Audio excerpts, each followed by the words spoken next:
What's up? This is Jake with Hike 734, pairing together the Garnet Hill Loop with the Hellroaring Creek Trail in Yellowstone National Park. As you can see, the Garnet Hill Loop starts over by Roosevelt Lodge in the tower area, and it works its way and then splits into the loop, works its way through Elk Creek, which is the direction that I took, and then comes over to where Elk Creek dumps into Yellowstone River and wraps back around.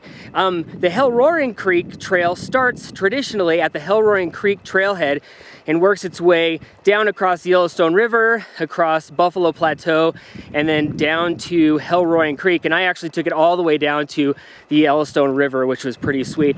But if you look, both of them actually come really close together, and there's a little spur trail that connects them. So that's what I did today to make an epic day. So you can do one, the other, or both. So anyways, let's go ahead and start with the Garnet Hill Loop. This isn't how I did it exactly, but you know, if you're thinking about doing each one individually, this is kind of how it works. So anyways, you start at the Garnet Hill Loop trailhead, and it's just in this really big, wide open sagebrush meadow, which Yellowstone is so famous for.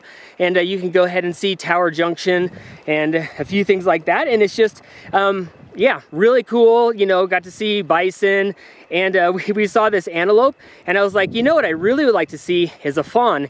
And I didn't get to see a fawn, I got to see two. So that was really fun to go ahead and see the twins there. And anyways, the trail keeps working its way through the sagebrush meadows until you intersect the road, which goes over to Yancey's, which I'm not exactly sure what that is yet. I just saw it on the map, but I think they feed people there. As I was coming back later on today, I saw some wagons and some horse riders heading out there in a big column of smoke, so I'm guessing they're going out there for a little barbecue. But so anyway, so the trail follows this road into Yancey's, where the trail kind of takes off, and it follows Elk Creek, and the canyon starts to narrow down, and it just looks really, really great.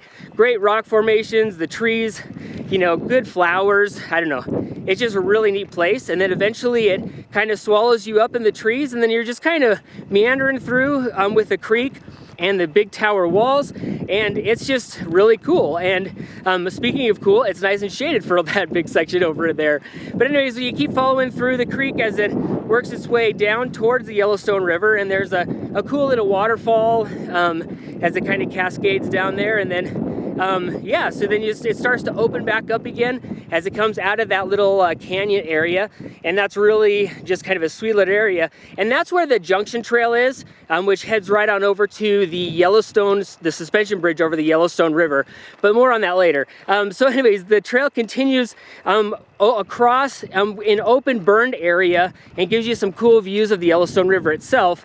And then basically the trail works its way up and then down, and just, you know, gives you constant views of the river, and which is just really beautiful, and you know, kind of slow moving and then cascading. And then you work your way onto a bench, and you know, so you're kind of going in and out of some trees, and you got some nice views, and then you have some cool big meadows. And then eventually, after this really big meadow here that has really fun views of, you know, Buffalo Plateau and all that, you'll go ahead and come to the trees on the other end of it, and there's a steep little hill that brings you back up on top of the sagebrush. And then you'll kind of go up and down the sagebrush a little bit, and then eventually you'll pop back on out to the trail that you started on. So the Hellroaring Trail starts out on the Hellroaring trailhead, and it works its way down about 500 feet, and that is in about 7/10 of a mile. So it does have some trees, and then every once in a while it opens up and you get some looks down onto the Yellowstone River. But eventually it comes down to where it intersects with that trail from the Garnet Hill Loop Trail, and then it crosses over the Yellowstone River, which that suspension bridge is awesome. It's really, really cool, and it's just in this canyony, fast whitewater section of the Yellowstone River, so that's really, really sweet. But the trail goes ahead and works its way past that into this really cool old tree forest, and then through a little tiny meadow, which gives you a taste of what's to come. And then it opens up or goes into another little treed section, and then boom, you are out into Buffalo Plateau.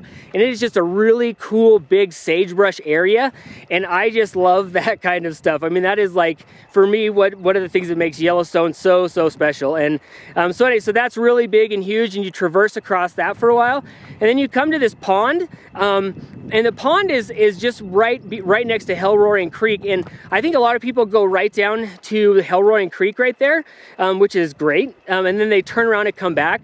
But before you break down towards that pond, there's a little sign that tells you about the 2 campsites that are down the river. If you follow that trail follows the Hellroaring Creek trail, and it just, you know, is in open meadows, and then it's, you know, along Hellroaring Creek looking down on it, which is just a fun, bubbly, cascadey creek. And then eventually, after going up and down a few times, it comes to where Hellroaring Creek empties into the Yellowstone River. And that is awesome. And it is such a great place. I sat there all by myself, and it was beautiful, and I loved it, and I could have sat there for a really long time. I will say I'm a little bit jaded right now because the flies have been pretty bad today, so that trail wasn't as great for me, but I know if the flies were bad, I would have enjoyed it a lot more. But anyway, so on the way back, you get some really cool views of Hellroaring Peak and then Buffalo Plateau, and yeah, and it's just always, sometimes out and backs are nice because it gives you just another sense of a place that you don't get the first time around. But anyway, so then I worked my way back through the meadows and through the suspension bridge and all of that. And of course, the way that I did it was I hiked the Garnet Trail loop until the junction, went out to Hellroaring, came back to the junction, and then finished off the loop. And so anyways, now I'm just heading back to the car. This has been Jake with Hike 734, hiking the Garnet Hill Loop and Hellroaring Creek Trail in Yellowstone National Park. If you like this video, subscribe on YouTube and head over to hike734.com for more goodness.